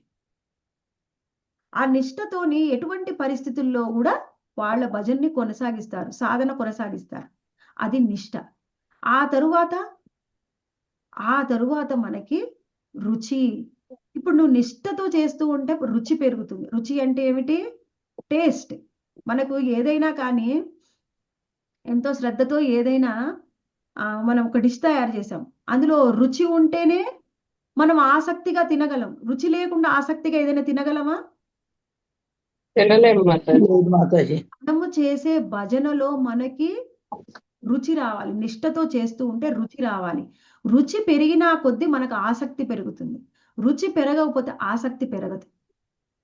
తర్వాత రుచి, తర్వాత ఆసక్తి, ఆసక్తి తర్వాత భావ ప్రేమ, ఆ తర్వాత భావ ప్రేమ. ఎవరైతే భావ ప్రేమ అంటే వాళ్ళ మనసులో ఇంకా పూర్తిగా కృష్ణుడే ఉంటాడనమాట. అటువంటి భావ స్థాయిలో ఉన్న వాళ్ళకి కృష్ణుణ్ణి వాళ్ళు ఫీల్ అవుతారు, అనుభవిస్తారు. అంటే ఏమిటి? కొన్నిసార్లు దర్శనం ఇవ్వచ్చు, కొన్నిసార్లు భావస్థాయిలో ఉన్న వాళ్ళు గోలోకధామంలో ఉన్నటువంటి లీలల్ని, బృందావనంలో జరిగే లీలల్ని కూడా దర్శనం చేసుకోవచ్చు. పూర్తిగా వాళ్ళు కృష్ణుణ్ణి ఫీల్ అవుతూ ఉంటారు. ప్రేమ స్థాయికి వచ్చినప్పుడు కృష్ణుణ్ణి వాళ్ళు డైరెక్ట్ గా ఫేస్ టు ఫేస్ దర్శనం చేసుకోవడము, కృష్ణుణ్ణి తాకే శక్తి కూడా వస్తుంది. కృష్ణుడు కూడా వాళ్ళని తాకుతారు. అది కృష్ణ ప్రేమ స్థాయికి వెళ్ళినప్పుడు. అయితే ఈ స్మరణాత్మిక భక్తి అంటే నిరంతరం కృష్ణుణ్ణి స్మరించుకోవడం అనేది ఈ భావ ప్రేమ స్థాయిలో ఉన్న భక్తులకు మాత్రమే సాధ్యం. మిగిలిన భక్తులకి అది సాధ్యం కాదు. అంత ఉత్తమమైనది స్మరణాత్మిక భక్తి. మరి ఎందుకు చెప్తున్నారు మాతాజీ అటువంటి ఉత్తమ భక్తి గురించి ఇక్కడ అంటే? మనం ఏం చర్చిస్తున్నాం ఇప్పుడు? 12వ అధ్యాయంలో ఏం చర్చిస్తున్నాం మాతాజీ? భక్తి యోగాన్ని. భక్తి యోగాన్ని గురించి చర్చిస్తున్నాం. ఇప్పుడు భక్తి భక్తి యోగాన్ని ఎలా చేయాలనేది. చర్చిస్తుంటే మనము దాన్ని మనం పొందగలిగినా పొందలేకపోయినా అసలు ఏమేమి ఉన్నాయి, భక్తి అంటే ఏమిటి, ఉన్నతమైన భక్తి అంటే ఏమిటి మనం తెలుసుకోవాలి కదా. తెలుసుకుంటే మనం పొందుతామా లేదా అనేది వేరే విషయం. ఇప్పుడు ఒక పిల్లవాడు 10th క్లాస్ చదువుతున్నాడు, అన్ని దారులు చెప్పాలి. ఇది ఐఐటి అమ్మా, ఇది చాలా బెస్ట్, నువ్వు ఇందులో ఇంజనీరింగ్ చేస్తే చాలా బెస్ట్. నీకు చేత కాకపోతే ఇంకా వేరే ఎన్ఐటి ఎందులో అయినా జాయిన్ అవ్వు, ఇంకా వేరే IIITలో జాయిన్ అవ్వు. అది కూడా నా వల్ల కాదు, లోకల్ కాలేజీలో ఎక్కడన్నా మంచి కాలేజీలో జాయిన్ అవ్వు. కానీ చెప్పేటప్పుడు జ్ఞానం ఇచ్చేటప్పుడు పిల్లలకు అన్ని జ్ఞానాలు ఇవ్వాలి కదా. ఇస్తే వాళ్ళు ఏది నిర్ణయించుకుంటారు, వాళ్ళకున్న శక్తిని బట్టి వాళ్ళు ఏది పొందుతారు అనేది వేరే. కానీ మనకు జ్ఞానం ఉండాలి కదా. అందుకే కృష్ణుడు ఉన్నతమైన భక్తి అంటే ఏమిటి, నా భక్తి యోగంలో ఉన్నత భక్తి అంటే ఏమిటో తెలుసుకోండి అని చెప్తున్నారు. ముందు మనసుతో మయ్యేవ మన ఆదస్వ, మనసుతో చేసే సాధన. తర్వాత ఏమన్నారు? మయి బుద్ధిం నివేశయ అంటే సరే ఎప్పుడూ నిరంతరం కృష్ణుని స్మరించుకోవడం ఉన్నత భక్తి, అది ఓకే. ఇంకా ఇక్కడ చెప్తున్నారు అది ఏమిటి? మయి బుద్ధిం నివేశయ అంటే ఎప్పుడైనా కొన్నిసార్లు కృష్ణుని 100% స్మరించుకోలేకపోతే అప్పుడు శాస్త్రాన్ని ఆధారంగా తీసుకుంటారు. శాస్త్రంలో చెప్పిన ఆచార్యులు చెప్పిన ఏవైనా శ్లోకాలు గుర్తుకు తెచ్చుకుంటారు. ఆ శ్లోకాలను చదువుతూ ఆ మీనింగ్ చదువుతూ ఉంటే వాళ్ళకి ఇంకా భావం పెరుగుతుంది, ఇంకా కృష్ణుడు గుర్తొస్తాడు. అది మననాత్మిక భక్తి. అంటే నిరంతరం కృష్ణుణ్ణి స్మరించుకోవడం కోసము ఆచార్యులు చెప్పినటువంటి శాస్త్రంలో చెప్పిన శ్లోకాలు, కృష్ణుడు చెప్పిన ఏదైనా ఒక జ్ఞానాన్ని మనం గుర్తుకు తెచ్చుకుంటే అది మననాత్మిక భక్తి. అందుకని ఈరోజు శ్లోకం విన్నాం. అసలు ఈరోజు భగవద్గీతలో మనం ఏం విన్నాం, ఆ శ్లోకంలో ఏం చెప్పారు అని గుర్తుకు తెచ్చుకుంటే మన కృష్ణుడు ఇంకా గుర్తుకొచ్చాడు అనుకోండి, అది మననాత్మిక భక్తి అవుతుంది. మనం ఎంతసేపు చేస్తాం?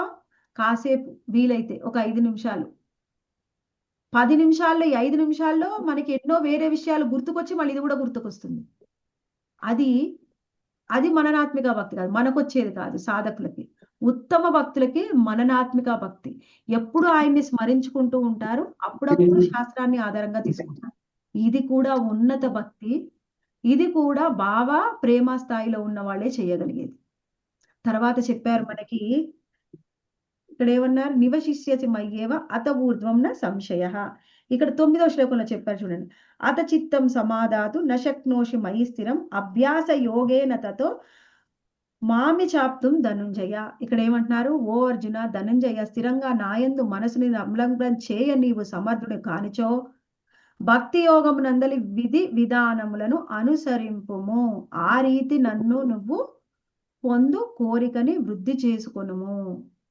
ఇక్కడ ఏమంటున్నారు, నీకు మనస్సుని 100% నా మీద సంలగ్నం చెయ్యలేవు. అలాంటి వాళ్ళు అభ్యాస భక్తి చేస్తారు. అభ్యాస భక్తి అంటే ఏమిటి? వాళ్ళకి సాధన. సాధన చేస్తుంటే అభ్యాసం వస్తుంది కదండి, సాధనా భక్తి. సాధన చేయాలి. అది అది అది మన సాధనలో అభ్యాసం మాతాజీ. ఇక్కడ సాధనలో అభ్యాసం చెప్పడం లేదు. ఇక్కడ ఏమిటి, స్మరణము మననంలో అభ్యాసం చెప్తున్నారు. అంటే ఏమిటి, నిరంతరం కృష్ణుని గుర్తు తెచ్చుకోవాలి, కానీ అప్పుడప్పుడు మర్చిపోతాం. అప్పుడప్పుడు ఎప్పుడన్నా ఒకసారి 16 మాలలు జపం చేస్తూ ఉంటే ఆ 16 మాలల జపంలో ఎప్పుడైనా మనం మర్చిపోయి కృష్ణుని మళ్ళీ గుర్తుకు తెచ్చుకుంటే అది అభ్యాస రూప భక్తి. అప్పుడప్పుడు మర్చిపోతే కృష్ణుని గుర్తు తెచ్చుకోవడం. మాధవ్, ఇప్పుడు మీ క్లాస్ వినే వాళ్ళలో ఎంతమంది అభ్యాస రూప భక్తిని మీరు ఆచరిస్తూ ఉన్నారు? ఎవరు మీరు ఆ స్థాయిలో ఉన్నాము అని అనుకుంటున్నారు? చెప్పొచ్చు మాతాజీ, అందులో ఏ దోషం లేదు. తెలుసుకోవడం కోసం ఈ క్లాస్ జాయిన్ అవుతున్నాం. తెలుసు కాబట్టి జాయిన్ అవ్వట్లే, తెలుసుకోవడం కోసం జాయిన్ అవుతున్నాం. నేను అందులోనే ఉన్నా. మీరు అందులో అలానే అనుకుంటున్నాం మాతాజీ. చేస్తున్నామండి, కానీ జపం మనసు చేసినంతసేపు కృష్ణుడు గుర్తే ఉంటాడు. సంచలనం అయిపోతుందండి. అభ్యాసం చేస్తున్నాం, ప్రయత్నం చేస్తున్నాం. దండవత్ ప్రణామాలు మాతాజీ. అది చేయడానికి ప్రయత్నం చేస్తున్నాం మాతాజీ. ప్రయత్నం చేస్తూ ఉన్నాం. యాక్చువల్ గా అభ్యాస రూప అంటే సాధకులైన మనలాంటి వాళ్ళు చేసే అభ్యాసం కాదు. ఈ అభ్యాసం ఏమిటి, మరణాత్మిక భక్తిలో ఉండి ఎప్పుడన్నా మర్చిపోయి గుర్తుకు తెచ్చుకుంటే అది అభ్యాస రూప భక్తి. కానీ మీరు 16 మాలల్లో 16 సార్లు కృష్ణుని మర్చిపోయి గుర్తు తెచ్చుకుంటున్నారా? లేకపోతే ఒక మాలలో ఒక 16-20 సార్లు మర్చిపోయి 16-20 సార్లు గుర్తు తెచ్చుకుంటున్నారా? ఎక్కడ ఉన్నారు? ఒక మాలలో 16 ఇంకా ఎక్కువే మర్చిపోతాం మాతాజీ. ఇంకా ఎక్కువే మర్చిపోయి తెచ్చుకున్నా అంటే మనం ఎవరు అభ్యాస రూప భక్తిలో లేము. మరి మనం ఎక్కడ ఉన్నామంట? అది 10వ శ్లోకంలో ఏం చెప్తున్నారో చూడండి. ఇది చెప్పిందే మాతాజీ, కానీ ఎందుకు డీటెయిల్ గా చెప్తున్నాను అంటే ఇవి ఎన్నిసార్లు విన్నా మర్చిపోతాము. సాధనలో ఒకసారి 2 సార్లు వింటే అది సాధనలో మనం పెట్టలేము. మన సాధనలో అవలంబించాలి అంటే పదే పదే విని అప్పుడు మన మనసులో రిజిస్టర్ అవ్వాలి. అందుకని లాస్ట్ టైం చెప్పాను, ఇప్పుడేమో రిజిస్టర్ చేయడానికి ప్రయత్నం చేస్తున్నాను. ఇక్కడ ఏమంటున్నారు 10వ శ్లోకంలో, అభ్యాసేప్య సమర్థోపి మత్కర్మ పరమో భవ మదర్థమపి కర్మాణి కుర్వం సిద్ధి మవాప్స్యసి. ఇక్కడ ఏమంటున్నారంటే, భక్తి యోగ నియమములను కూడా నీవు అభ్యసింపజాలనిచో నా కొరకు కర్మను అనుసరించుటకు యత్నింపుము. ఏలయన నా కొరకు కర్మ చేయుట ద్వారా నువ్వు పూర్ణ స్థితిని పొందగలవు. ఇది చాలా ఇంపార్టెంట్ మనకి.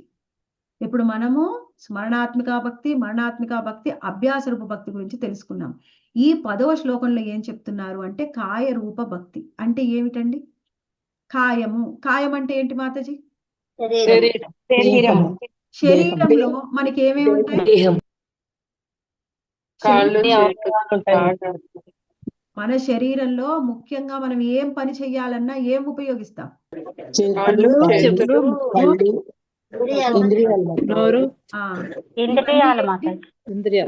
ఇంద్రియాలు, జ్ఞానేంద్రియాలు, జ్ఞానేంద్రియాలతోని కర్మేంద్రియాలతోని చేసే భక్తిని మనము కాయ రూప భక్తి అంటాం. ఎందుకు? జ్ఞానేంద్రియాలతోని ఏం చేస్తాం? ఇప్పుడు జ్ఞానేంద్రియాలని కృష్ణ సేవలో ఎలా ఉపయోగించాలి? చెవులను ఎలా ఉపయోగిస్తాం మాతాజీ?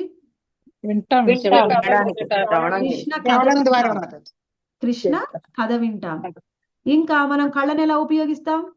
కృష్ణునే చూస్తాము. ఇంకా భగవద్గీత భాగవతం చదవడానికి కూడా మనకు కళ్ళు అవసరమా కాదా? అవసరం అవును మాతాజీ. అవసరం. అవును. కళ్ళు దానికి ఉపయోగిస్తాం. ముక్కుని తులసి దళాలని ఆగ్రాణించడం, పూలు పూలు వాసన వాసన చూడటానికి స్వామికి అర్పించిన పువ్వులు తులసి దళాలు ఆగ్రాణించడం. వాసన చూస్తాం. మనం అందుకే చూడాలి. కానీ మనకి ప్రసాదం చేసినప్పుడు ఆ స్మెల్ కూడా మంచిగా బాగా అనిపిస్తుంది కదా మాతాజీ? అది కూడా అవును మనం మాతాజీ. పులిగని అవును మాతాజీ. ఉపయోగిస్తాం. అంటే ఏమిటి? మన జ్ఞానేంద్రియాలతో చేసే భక్తి. అది ఏమిటి? కళ్ళని, ముక్కుని, నోటిని భగవంతుడి నామం జపం చేయడానికి నోటిని ఉపయోగిస్తాం. నాలుకని రుచి చూడడానికి ఉపయోగిస్తాం. మన చేతుల్ని ఎందుకు ఉపయోగిస్తాం? చర్మాన్ని స్వామి సేవ చేయడానికి. పూజ చేయడానికి. పూలు బాగా చేయటానికి స్వామి భక్తుల్ని స్పర్శించడానికి మనం ఉపయోగిస్తాం. ఆ విధంగా జ్ఞానేంద్రియాలని. కర్మేంద్రియాలను ఎలా ఉపయోగిస్తాం? కాళ్ళు, చేతులు. స్వామి భగవంతుని సేవకండి, దర్శనం టెంపుల్కి వెళ్ళటానికి, పరమాత్మ పూజ టెంపుల్కి కోసం వెళ్ళటానికి, పువ్వులు కొయ్యటం. ప్రసాదం ప్రిపేర్ చేయటానికి.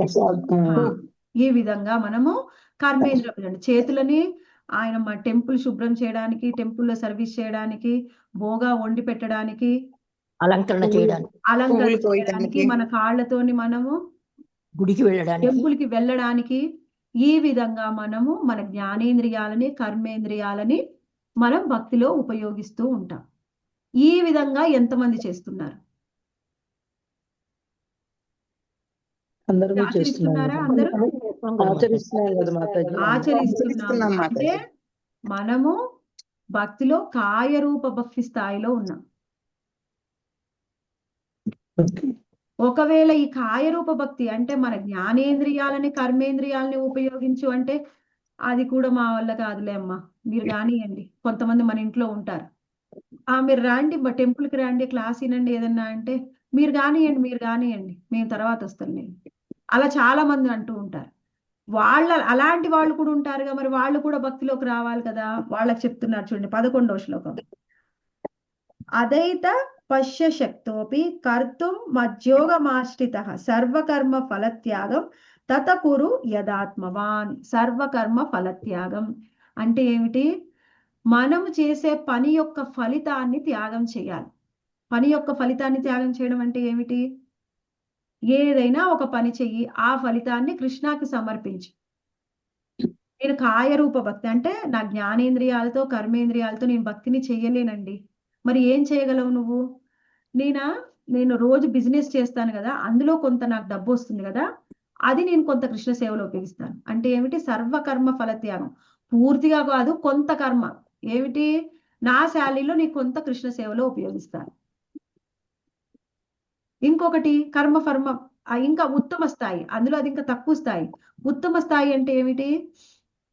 ఇప్పుడు నేను ఏదో ఒక పని చేశాను, కానీ ఫలితం నేను ఆశించను. ఫలితం మరి ఎవరికి ఇస్తున్నాను? కృష్ణుడికి సమర్పిస్తున్నాను. అది ఎలా? ఇప్పుడు మనం ఏదైనా ఒక ఫలితం ఆశించామనుకోండి, ఏం చేస్తాం? అందులో ఇరుక్కొని పోతాం. ఉదాహరణకి ఏమిటి? నేను వంట చేశాను. మీరు అందరూ కూడా వస్తున్నారు. ఒకసారి మాతాజీని చూద్దామని అందరూ వచ్చారనుకోండి, నేను మీ అందరి కోసం ప్రసాదం మనం భోగా చేసి కృష్ణాకి ఆఫర్ చేసి ప్రసాదం వండి అక్కడ పెట్టాను. నా మనసులో ఏముంది? అబ్బాయి ఎంత బాగా చేసింది మాతాజీ, మీరు చేసింది చాలా బాగుంది, టేస్టీగా ఉంది అనాలి అని అనుకుంటే ఏమిటి? నేను చేసిన పనికి ఫలితాన్ని నేనే ఆశిస్తున్నాను. లేదు, నేను అనుకున్నాను అనుకోండి, కృష్ణ ఫలితం ఎలా ఉంటుందో నాకు సంబంధం లేదు, అది ఎలా ఉంటుందో నాకు చేతనైన విధంగా నేను చేస్తాను, కానీ ఫలితంతో నాకు సంబంధం లేదు. కృష్ణ, ఫలితం నీకే. అది బాగుందన్నా నాకు సంబంధం లేదు, బాలేదు అన్నా సంబంధం లేదు. బాగుంది అంటే నెక్స్ట్ టైం ఇలానే చేస్తాను, బాలేదు అంటే నెక్స్ట్ టైం ఇంకా బాగా చేయడానికి ప్రయత్నం చేస్తాను. బాలేదు అని బాధపడను, బాగుంది కదా అని నేను గర్వించను. అలా మనం చేస్తే అది సర్వకర్మ ఫలత్యాగం. కొన్నిసార్లు మనము ఈ సర్వకర్మ ఫలత్యాగాన్ని కూడా చేయడానికి కూడా మనకు కష్టమే. ఫలితం నేను చేస్తాను, ఫలితం నాకే కావాలి. నేను క్లాస్ చెప్తాను, క్లాస్ అందరూ బాగుంది అనాలి. సర్వకర్మ ఫలత్యాగం ఎక్కడుంది అక్కడ? ఎందుకు నేను క్లాస్ చెప్తున్నాను? మీరందరూ బాగుంది అని మెచ్చుకోవడం కోసం చెప్తున్నాను. అందులో సర్వకర్మ ఫలత్యాగం ఉందా? ఫలితాన్ని త్యాగం చేశానా నేను? లేదు మాతాజీ. లేదు మాతాజీ. అంటే మనము సాధారణ స్థితిలో ఏమిటి కర్మల ఫలితాన్ని త్యాగం చేయాలి. ఆ స్థితిలో కూడా మనం ఉన్నామా లేదా? ఇదే నిష్కామ కర్మయోగం. అసలు మనం ఏ స్థితిలో ఉన్నాం భక్తిలో అనేది మనకు తెలుస్తుంది. ఇది ఇప్పుడు మనం చెప్పుకున్న మిగిలినవి స్మరణాత్మిక, మరణాత్మిక, కాయరూప, అభ్యాస రూప భక్తి. అంటే అభ్యాస రూప మనకు ఉన్నతమైంది, తర్వాత కాయరూప, ఆ తరువాత మనకి నిష్కామ కర్మ. నిష్కామ కర్మ అనేది ఇంకా భక్తిలోకి మనం ప్రవేశించలేదు. భక్తిలోకి ప్రవేశించడానికి మార్గం నిష్కామ కర్మ. మనం ఎక్కడ ఉన్నాం మనని మనం చెక్ చేసుకోవాలి. ఇది కూడా చెయ్యలేకపోతే కృష్ణుడు తర్వాత చెప్తాడు, ఇది కూడా నువ్వు చెయ్యలేవా? చెయ్యలేకపోతే నువ్వేం చెయ్యి? కనీసం పుణ్యకార్యాలు చెయ్యి. ఏం పుణ్యకార్యాలు ఏమిటి? అన్నదానం, వస్త్రదానం, రక్తదానం. నీ దగ్గర ఏది ఉంటే అది దానం చెయ్యి. ఎవరికి దానం చేస్తున్నాం? కృష్ణుడికి చెయ్యట్లా, బయట ఎవరో వ్యక్తులకు మనం పుణ్యం కోసం చేస్తున్నాం. అది సకామ కర్మ, అది చెయ్యి అని చెప్పాడు. ఇప్పుడు మనం ఏ స్థాయిలో ఉన్నాము భక్తిలో అనేది మనని మనం చెక్ చేసుకోవాలి. సరే, ఇన్ని స్థాయిలు చెప్పారు, ఇన్నిలో భక్తిలో ఇన్ని రకాలు చెప్పారు. ఎవరైతే ఈ భక్తిలో ఉన్నత స్థాయికి వెళ్తూ ఉంటారో అటువంటి భక్తుల్లో ఉండేటువంటి లక్షణాలు ఏమిటి అని మనకు 13వ శ్లోకం నుంచి 19వ శ్లోకం వరకు వివరించారు. ఎవరైతే అలా ఉత్తమ భక్తి స్థాయిలోకి వెళ్తూ ఉంటారో, నువ్వు భక్తిలో ఎంత పురోగతి చెందితే నీకు అందులో భక్తుల్లో ఉండే గొప్ప లక్షణాలు నీలో వస్తూ ఉంటాయి. భక్తుల్లో ఉండే గొప్ప లక్షణాలు మనం చెప్పుకున్నాం ఇన్ని రోజుల నుంచి, ఒక 3-4 రోజులుగా భక్తులకు ఉండే గొప్ప లక్షణాల గురించి మనం చెప్పుకుంటూ ఉన్నాం. సరే, భక్తిలో ఇన్ని లక్షణాలు ఉన్నాయి, మరి నాలో లక్షణాలు లేవండి, లేకపోయినా పర్వాలేదు, నువ్వు అభ్యాసం చెయ్యి. ఏమిటి? ఎవరి మీద కూడా నీకు ఈర్ష, అసూయ, దేశం ఉండకూడదు. మమ, నిర్మమ అంటే నాకు మమత్వం ఉండకూడదు. నాకు ఆ స్థాయి లేదండి, లేకపోయినా పర్వాలేదు, అభ్యాసం చెయ్యి. ఏమిటి? ఇది నాది అని నేను అనుకోను, ఇది నాది అని నేను అనుకోను. ఈ ల్యాప్టాప్ నాది, ఇది నాది, అది నాది అని నేను అనుకోను. ఎందుకంటే యాక్చువల్గా నేను వదిలేయలేదు, అంత పూర్తి మమకారాన్ని వదిలిపెట్టలేదు, కానీ ప్రయత్నం చేస్తూ ఉన్నాను. అలా మనం ప్రయత్నం చేయాలి. ఈ లక్షణాలన్నీ భక్తిలో పురోగతి చెందుతుంటే ఆటోమేటిక్ గా మనకు వస్తాయి. మరి మనం అంత పురోగతి చెందామా? చెందలేదు సాధక భక్తిలో. మరి రావడానికి మనకి ఎంతో సమయం పట్టొచ్చు. అందుకని నేను అభ్యాసం చేస్తాను రోజు. ఈ ఒక్కొక్క లక్షణంలో కొంచెమైనా నేను ఆ గుణాలని పెంపొందించుకోవడానికి అభ్యాసం చేస్తాను. కొన్ని లక్షణాలు ఉంటే అభ్యాసం చేస్తే వ్యత్యాసం ఏంటి మాధవి? ఉత్తమ లక్షణాలు ఉంటే భగవంతుడు త్వరగా సంతృప్తి చెందడు, ఆయన సంతోషిస్తాడు. నా గొప్ప భక్తుడికి ఎన్ని గొప్ప లక్షణాలు ఉన్నాయో. మరి సాధక భక్తురాల్ని నాకు అన్ని లేవండి, మరి అప్పుడు నేనేం చేయాలి? నువ్వు అభ్యాసం చేస్తూ ఉంటే కృష్ణుడు పాపం నా భక్తురాలు లక్షణాలన్నీ ఉన్నాయి లేకపోయినా, అంత స్థాయి వచ్చినా రాకపోయినా ప్రతిరోజు ప్రయత్నం చేస్తుంది అని ఆయన కాస్త మన మీద జాలి చూపించి, కరుణ చూపించి కొన్ని లక్షణాలని కొంత పరిమాణంలో మనకి ఇవ్వవచ్చు. కృష్ణుడు ప్లీజ్ అయితే ఇక్కడ మనకి 20వ శ్లోకంలో ఏం చెప్తున్నారంటే, ఇటువంటి గొప్ప భక్తులు, గొప్ప లక్షణాలు, అసలు గొప్ప భక్తి, ఉన్నత భక్తి అంటే ఏమిటి, అదంతా కూడా నేను వివరించాను. అవన్నీ కూడా మీరు ఆచరించండి. ఇదే భక్తి యోగం అంటే ఇదే భక్తి యోగము. భక్తి యోగాన్ని అందరూ ఆచరించండి. ఇక్కడ ఏం చెప్తున్నారు? నన్నే పరమగమ్యంగా చేసుకొని 20వ శ్లోకం తాత్పర్యం. భక్తి యోగమును అమృత పదమును అనుసరించుచు శ్రద్ధతో దీని యందు సంపూర్ణంగా నియుక్తులైన వారు నాకు అత్యంత ప్రియులు.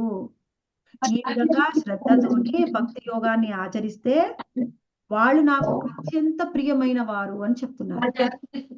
ఇంకా ఇక్కడ మనకి ప్రభుపాదుల వారి భాష్యంలో చివరి ఏం చెప్తున్నారంటే, సరే ఆ విధంగా భక్తి యోగంలో ఆచరిస్తూ ఉండే అటువంటి శుద్ధ భక్తులు అసలు ఏ విధంగా ఉంటారంట? ఒక లక్షణం లాస్ట్ లో చెప్పారు. శ్రీకృష్ణ భగవాను కరుణచే సర్వమును అప్రయత్తుగా వనగూడును గాక అట్టి భక్తియుత సేవ యందు నియుక్తుడైన వాడు దేహ పోషణ నిమిత్తమై చింత నొందనవసరం లేదు. దేహ పోషణ నిమిత్తం ఎలా, నా దేహాన్ని నేను ఎలా పోషించుకోవాలి అనే చింత అనేది వాళ్ళకు ఉండదంట. ఉదాహరణ ఎవరు మాతాజీ దేహ పోషణ గురించి చింత లేని భక్తులు? సుధాముడు. ఇంకా మాతాజీ నెత్తు చెప్పు.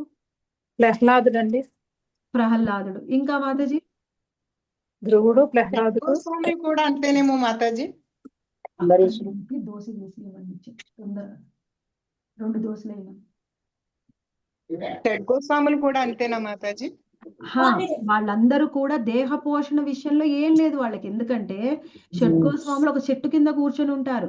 ఎప్పుడు వాళ్ళు ఈ శాస్త్రాలను చదవడం, అధ్యయనం చేయడం, వాటికి భాష్యాల్ని రచించడము, ఇంకా చైతన్య మహాప్రభు చెప్పిన సేవలు ఏమన్నా ఉంటే చేయడము తప్ప ఈ రోజు నాకు నెక్స్ట్ అక్కడ తర్వాత పూటలో నేనేం తినాలి అనే ఆలోచన లేదు వాళ్ళకి.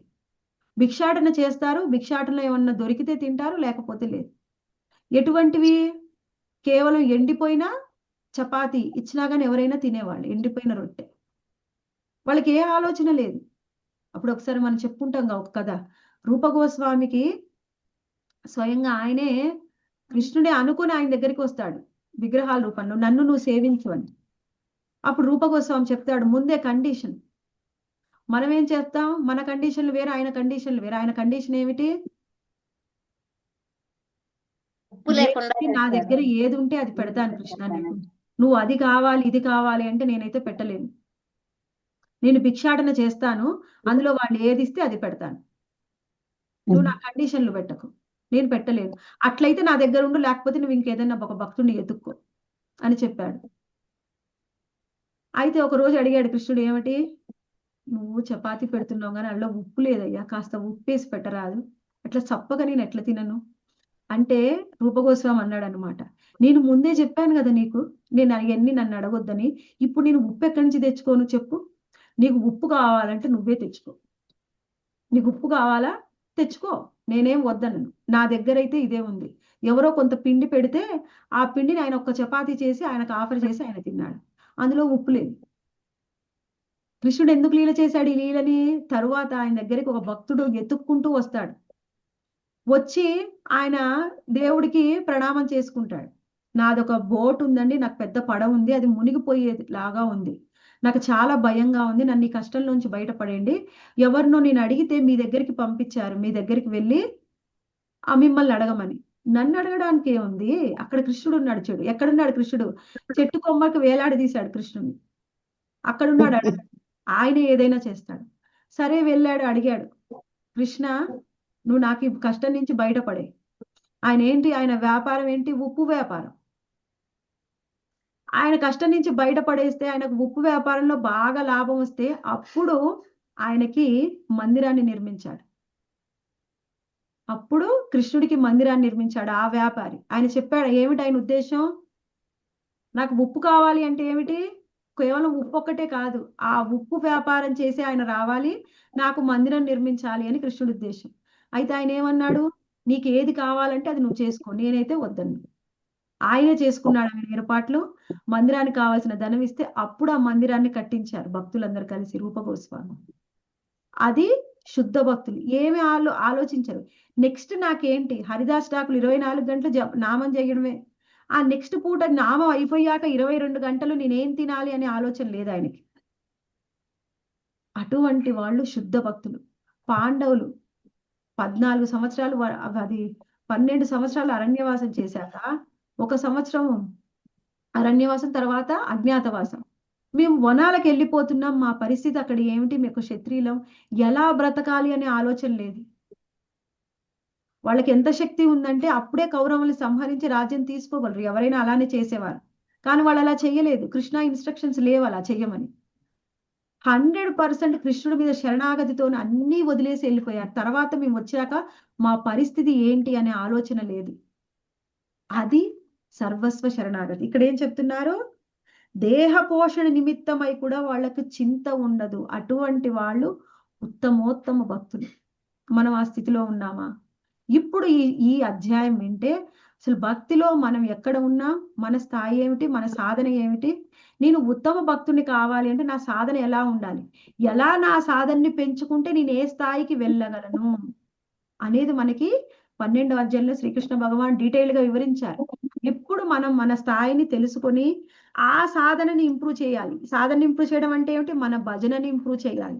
భజనని ఇంప్రూవ్ చేయాలి అంటే మనకి గురువు అవసరం. ఆ గురువు ఏ గురువైనా కావచ్చు. ఇప్పుడు మీరు భజనని ఇంప్రూవ్ చేసుకోవడానికి, భజన అంటే మన సాధనని ఇంప్రూవ్ చేసుకోవడానికి గురువు యొక్క సహాయం లేకుండా, ఇప్పుడు మనకి దీక్షా గురువు పొందవచ్చు. దీక్షా గురువు పొందినా దీక్షా గురువుని అడగాలి, నా సాధన ఎలా ఇంప్రూవ్ చేసుకోవాలి అని. లేని పక్షంలో మనం మెంటర్ని అడగాలి, సాధన ఎలా ఇంప్రూవ్ చేసుకోవాలని. అలా చేయకుండా మనకు తెలిసినట్టు మనం చేసుకుంటూ వెళ్తున్నామండి, అప్పుడు పురోగతి చాలా స్లో అవుతుంది, చాలా చిన్నగా మీరు ముందుకెళ్తారు.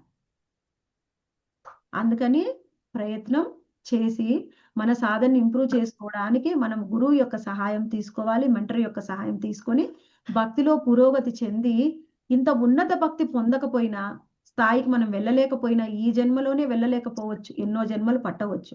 కొంతమంది వెళ్ళవచ్చు, వాళ్ళ సాధనలో వాళ్ళకు ఉన్నటువంటి 100% డిటర్మినేషన్, అంటే వాళ్ళకి వాళ్ళ లక్ష్యం పట్ల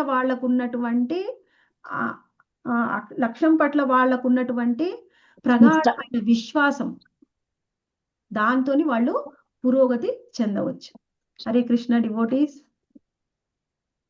మీకు ఈరోజు క్లాస్ లో ఎన్ని క్వశ్చన్స్ కామెంట్స్ ఉంటే మీరు అడగవచ్చు.